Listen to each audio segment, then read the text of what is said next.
지난 이야기. 100년 전쟁 직후 프랑스는 외부의 적 영국을 몰아내자 내부의 문제가 불거진다.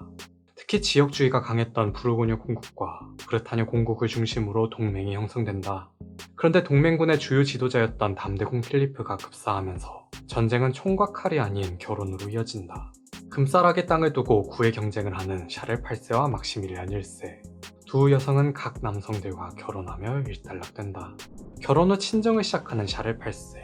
그는 르네상스로 부유해진 이탈리아로 원정을 떠난다. 이탈리아 곳곳에 점령하며 나폴리 왕위를 얻었으나 포르노보 전투에서 모든 것을 잃고 사망한다. 샤를 8세 사후 루이 12세는 샤를 8세의 모든 것에 이어받는다. 왕위부터 전쟁, 심지어 아내까지도. 평소 근검절약의 태도로 국정을 운영해 인민의 아버지라 불렸으나 그 또한 이탈리아 원정에서 이용만 당한 채 사망한다.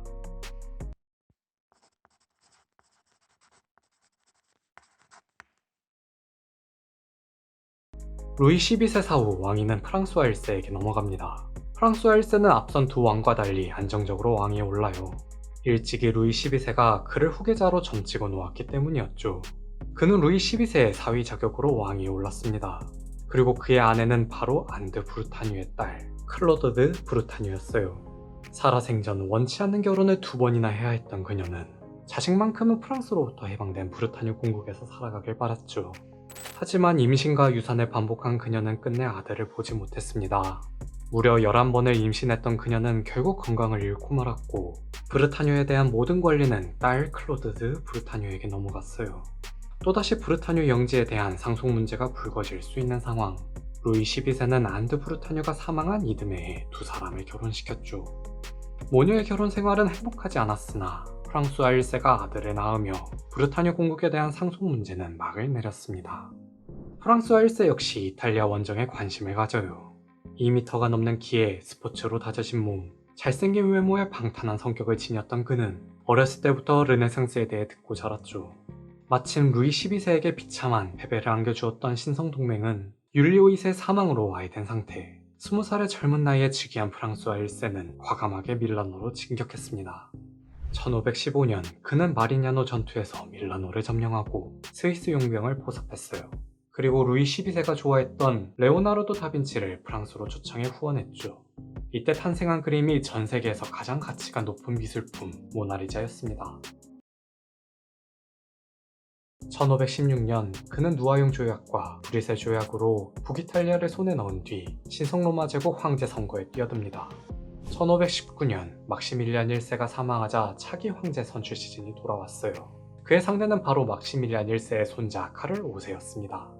사실 신성로마 제국의 황제는 기본적으로 실권이 없는 명예직이에요. 종교의 힘으로 강력한 국가를 운영하고자 했던 샤르마뉴의 의지를 잇는 데 의의를 두었던 거였죠. 그런데 10세기까지만 해도 알프스 언저리에 온고하던 시골 귀족 가문 합스부르크가 결혼 동맹을 통해 세력을 늘리기 시작하더니 황제직을 세습하기 이르렀습니다. 심지어 막시밀리안 1세는 스스로 최초의 성출 황제임을 선언하며 황제 선출에서 교황의 간섭을 완전 배제했어요. 이제는 종교의 힘을 빌리지 않고서도 충분해졌다는 거죠. 그도 그럴 게 결혼 동맹을 맺었던 국가들이 사실상 병합되었거든요. 유럽뿐 아니라 아메리카 식민지까지 샤르마뉴 이후 유례없는 거대한 영토를 다스리게 된 겁니다. 게다가 당시 교황이었던 레오 10세는 율리오 2세부터 시작된 성 베드로 대성당 신축 프로젝트를 이어가기 위해 면벌부를 발행해요. 1517년 이러한 행태를 보다 못한 마틴 루터가 95개조 반박문을 내걸었죠. 이것이 종교개혁의 계기가 되었습니다. 레오 10세는 프랑스와 1세를 통해 카를 5세를 견제하고 종교의 권위를 내세우고자 했어요. 프랑스와 1세 또한 본인 스스로 종교의 수호자를 자처하고 최초의 프랑스 왕 출신 황제가 되는 상상을 하며 유럽 재패를 꿈꿨죠. 두 거대 세력이 맞붙었지만 선거 결과는 카를 5세가 만장일치로 단성되었습니다. 카를 5세가 엄청난 뇌물 공세를 펼쳤거든요. 그는 그의 고모 마르가레테 연주를 사용해 은행으로부터 대출을 받았습니다. 뇌물 비용으로 총 100만 굴덴을 사용했는데 그에 비해 프랑스와 1세는 겨우 30만 굴덴밖에 마련하지 못했죠. 결국 자본에서 밀린 프랑스와 1세는 고배를 맛보았습니다. 하지만 이건 시작일 뿐이었죠. 그 이후에도 프랑스와 1세의 순환시대는 계속되었어요. 황제가 되지 못한 순간부터 그의 인생 대부분은 카를 5세를 질투하며 보냅니다. 카를 5세가 황권 강화를 위해 이탈리아 원정을 떠날 때 최전선에서 그와 맞서 싸웠죠. 그러나 1525년 파비아 전투에서 대패하며 그는 스페인군의 포로가 되고 말았습니다. 그는 스페인의 마드리드로 끌려갔고 1526년 마드리드 조약을 체결하고 나서야 프랑스로 돌아갈 수 있었어요. 물론 프랑스와 1세는 마드리드 조약을 지키지 않았지만 이 전투의 결과로 카를 5세는 명실공히 유럽의 패자로 등극했죠. 프랑스와 1세는 끊임없이 카를 5세에게 도전했습니다.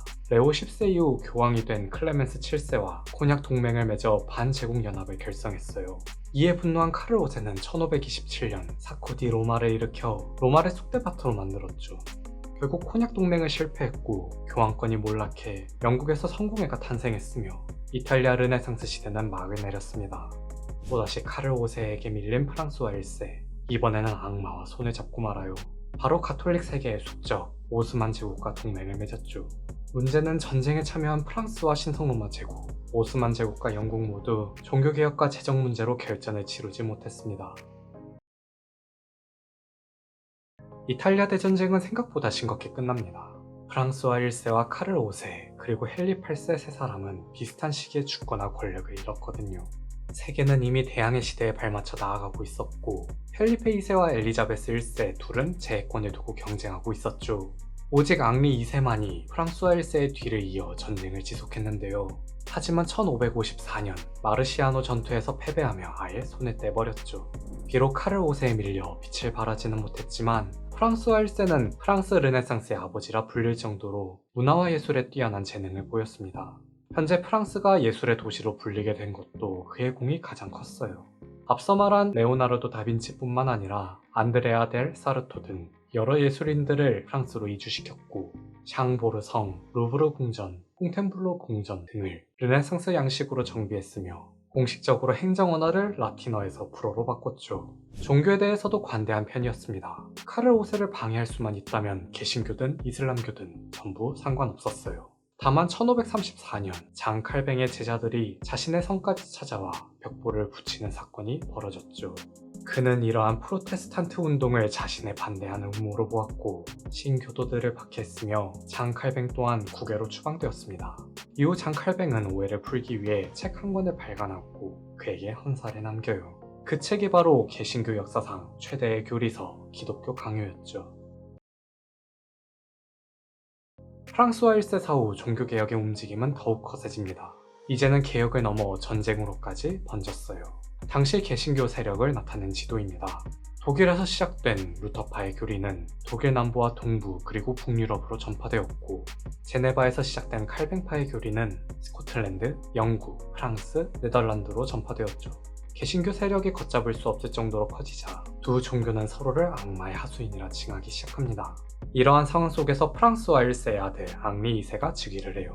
굉장히 암울하죠. 그런 와중에 프랑스 왕실의 불길한 소식이 전해집니다.